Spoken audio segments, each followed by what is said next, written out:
apakah demokrasi seiring dengan kemajuan ekonomi. Nah, tadi terkesan juga di visi misi bahwa Pak Anies menekankan sekali keadilan ekonomi sebagai bagian keadilan sosial dan mengkritik, dan saya kira benar kritiknya, bahwa yang sekarang itu meninggikan pertumbuhan ekonomi. Tapi data saya, meskipun nggak boleh ditayang oleh beliau yang data, itu pertumbuhan ekonomi era Presiden Jokowi sampai 2024 jika target adalah 4,25%, Mas, 10 tahun. Kalau diputus hanya sebelum pra-pandemi hanya 5,03, era SBY 5,67, era Soeharto 6,73. Maksudnya sudah dinyatakan memprioritaskan pertumbuhan ekonomi, gagal.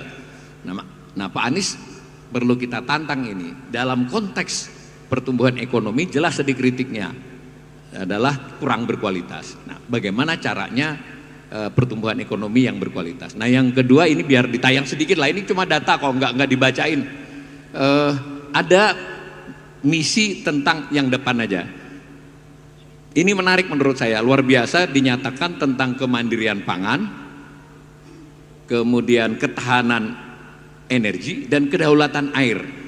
Sebagai informasi, kemandirian pangan itu kasta kedua setelah kecukupan, kemandirian dan kedaulatan. Nah, problemnya produksi kita, seluruh komoditas pangan kita ditambah dengan daging dan sebagainya, boleh tayang sedikit itu mengalami penurunan, Mas. Jadi ini kemungkinan besar salah paradigma, bukan soal produksi yang turun saja. Bagaimana paradigma terhadap pembangunan pangan, tanaman pangan maupun daging, itu di next saja kelihatan data-datanya. Termasuk daging, kecuali daging ayam. Nah, ini kaitannya dengan pertumbuhan ekonomi tadi. Jadi pertanyaan saya bahwa tidak cukup hanya soal merata dan adil, tapi yang dibagi juga harus bertambah banyak. Nah, itu kira-kira. Silakan Mas Anies. Ya, makasih Mas Awalil. Jadi benar, kami sepakat Mas Awalil. Membagikan kue dengan adil itu penting, tapi membesarkan kuenya itu juga tidak kalah penting. Yang menjadi problem adalah selama ini konsentrasinya membesarkan kue, bukan membagi yang adil. Jadi fokusnya selama ini adalah membesarkan kuenya. Dan kemudian tadi Mas Awalil mengatakan sudah membesarkan pun ternyata tidak setinggi yang sebelumnya. Padahal konsentrasinya pada membesarkan kue. Nah, memotong kue dengan adil, itulah yang menjadi prioritas kami. Pertumbuhan ekonomi yang tinggi dan berkualitas. Kata berkualitas ini menggambarkan adanya pemerataan. Pertumbuhan ekonomi yang tanpa pemerataan, maka dia menjadi pertumbuhan ekonomi yang tak berkualitas. Tapi pertumbuhan ekonomi dengan pemerataan, maka dia menjadi pertumbuhan ekonomi yang berkualitas. Nah, pemerataan ini bagaimana? Kami melihat pertama dengan mendorong investasi di sektor-sektor yang penyerapan tenaga kerjanya besar. Saat ini investasi kita itu mengalami lonjakan. Data kita dari tahun 2013, investasi kita itu sebesar 399 triliun. Di 2022 meningkat menjadi 1.200 triliun, lompat, itu tinggi sekali. Tetapi di sisi lain, tren penyerapan tenaga kerja kita tuh turun. Di tahun 2013 itu 4.500, di tahun 2022 1.000. Bayangkan, kalau boleh ditayangkan slide-nya nanti bisa dilihat. Ini artinya apa? Artinya investasi yang kita dorong justru di sektor-sektor yang tidak menyerap tenaga kerja. Jadi, saya beri contoh, sektor pertambangan, investasinya luar biasa besar.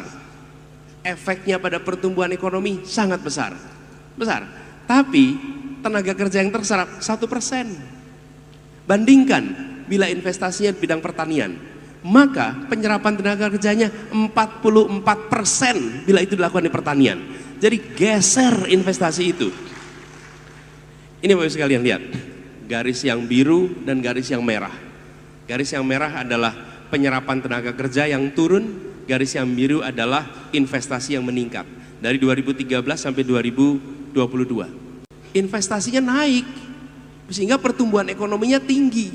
Apalagi sektornya pertambangan, besar, tapi tenaga kerjanya nggak ada. Udah gitu tambangnya diisi tenaga kerja asing, makin rumit pula kita. Jadi pemerataan ini satu dengan peningkatan tenaga kerja. Satu. Yang kedua, distribusi pusat-pusat pertumbuhan ekonomi. Pertumbuhan ekonomi jangan berpusat di lokasi yang sudah ada. Yang kita ingin lakukan yang kedua ini reindustrialisasi di daerah-daerah yang hari ini belum terjadi industrialisasi. Karena itu tempat misalnya seperti Sulawesi, di sini harus sudah mulai hilirisasi atas semua komoditas yang di sini. Ada coklat di sini, tapi pabrik coklatnya di mana? Betul tidak? Kita harus lakukan industrialisasi di Sulawesi sehingga komoditas-komoditas yang dihasilkan di sini kemudian diproduksi dan memiliki nilai tambah, menyerap tenaga kerja dan menghasilkan redistribusi pusat-pusat pertumbuhan. Yang kedua. Oke.